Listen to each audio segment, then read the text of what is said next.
All right, moving on to the tale of the super specs. Now, this is the episode where we get the real Are You Afraid of the Dark opening. It was so great to see. I've been missing it. This other opening is dreadful. So, seeing it was like, yes, there it is. Oh, I didn't think it was going to come until second season, but no, it's just like 7 episodes in or something. Where am I at? 8, maybe? 8? I think this is 8.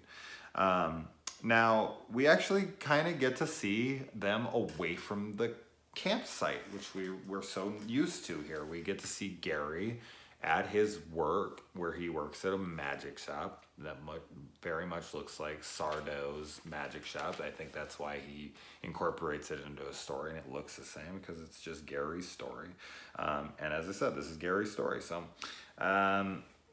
we get these two kids, and I hate to even have to say this because it's so lame, but you know, for the early 90s, this was a pretty racy episode because you had an interracial couple here. You had a white girl dating a black boy. And honestly, you just didn't see that a ton back then.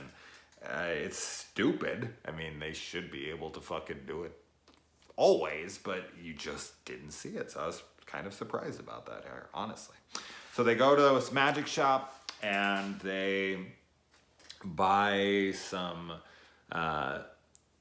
X-ray glasses, which end up actually working, and the owner of the shop is Sardo.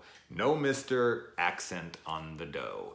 Another reoccurring character, much like Dr. Vink. So it's great to see him. I was wondering when his first episode would come. I figured it would be in the first season, and here he is. He also has a couple other lines that are reoccurring as well, like when he's bartering with people, and he's like, he does it in this episode, and he's like, all right, I'll do it for $50. And she's like, what? And he's like, all right, 20. But I'm losing on the deal.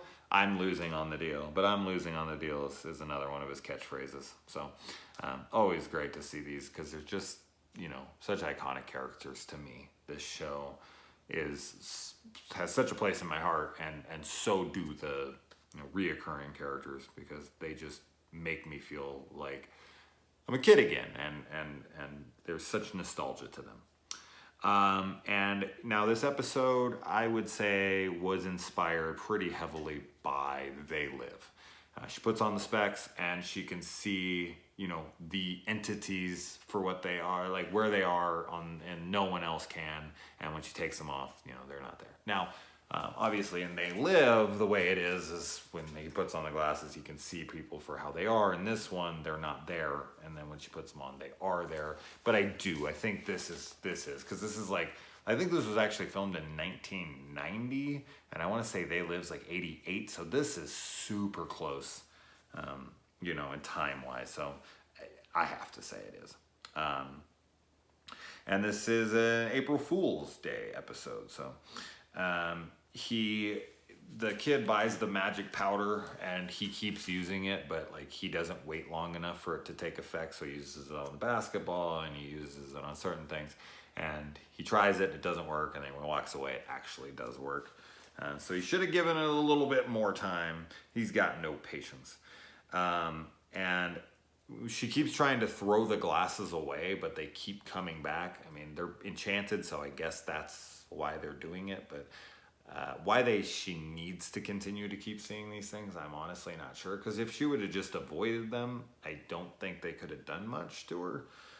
It was just her putting on the glasses that kind of made it happen, and the fact that she went and got Sardo to help her is what ended up being the demise of everybody. And now, real quick, for anyone who's seen this episode, I hope you have if you're watching this, but I honestly don't understand the ending here. I was kind of lost on it, to be honest. So they are two dimensions that are coexisting on top of each other, and one's fighting to be, in existence, because two realms can't exist within the same plane. I get that. Like, I understand how that plays out. But why is it that when they are taken out and they're brought back in, it's in the second dimension in which they didn't reside in or live in or exist in? but they're there with her and she's showing them around, and she's explaining how the dimensions overlapped and whatever, but then they split over and they're trapped inside the crystal ball, but they were just standing there. Did she warp them into the crystal ball and we just didn't see that reaction? Like, are they not standing there next to her anymore and they were transported into that crystal ball? Where does that crystal ball exist?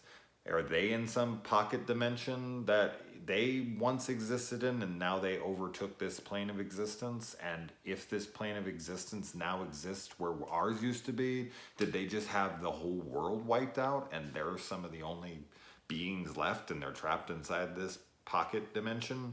I know I'm way overthinking an Are You Afraid of the Dark episode, but honestly, I don't understand the end of the episode.